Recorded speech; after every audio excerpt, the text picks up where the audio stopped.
Marhaba kids mall and ladies wear, बच्चों और बच्चियों के लिए कपड़ों का खजाना, इस्लामपुरा, गली नंबर 6, फिरदौस टावर, मोहम्मद अली रोड, मालेगांव। मानव समाचार, मानवता के हक में। देखिए, अभी फिलहाल जो भी इंक्वायरी करने का है, अगर दोनों तरफ से हुई है, पुलिस ने है तो इसका स्पष्टीकरण करना चाहिए कि किसने किया है, क्या इश्यू था, किसकी वजह से ऐसा हुआ है करके। और अगर समझ लीजिएगा, ये मानकर चलिएगा कि किसी प्रॉपर्टी का डिस्प्यूट था करके, उसमें महाराष्ट्र के अंदर क्या ये हाल आ गया है कि अब डिस्प्यूट जो है वो पुलिस स्टेशनों में, अदालतों के अंदर सेटल नहीं होंगे। अब बंदूक के बल के ऊपर है तो यहाँ पर अब फैसले लिए जाएंगे। ये महाराष्ट्र की सरकार को, महाराष्ट्र के गृह मंत्री को इसका जवाब देना है कि अगर मेरा किसी के साथ डिस्प्यूट है तो क्या हमने बंदूक निकाल के अब फैसले करना चाहिएगा उसमें।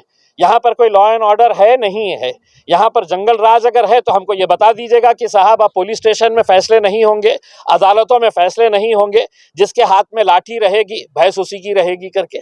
तो ये फैसला हमको मुख्यमंत्री साहब ने, उप मुख्यमंत्री साहब ने बता दे कि इस तरह का है, तो अब रोड के ऊपर अगर फैसले होंगे तो हम उसके लिए भी तैयार हैं।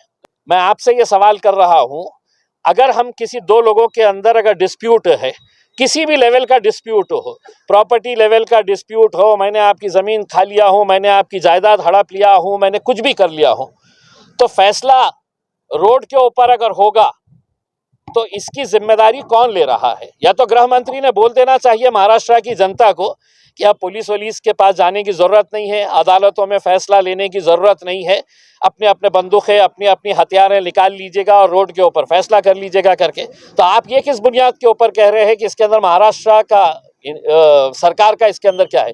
बिल्कुल दोष है साहब। जब लोगों का खौफ ख़त्म हो जाता है कि हम डरते नहीं हैं सरकार से और सरकार हमको बचाने के लिए आएगी करके, तो ये इस तरह की हिम्मत होती है कि आपके सामने है तो खुलेआम इतनी भीड़ के अंदर है तो बंदूकें चलाई जा रही है करके।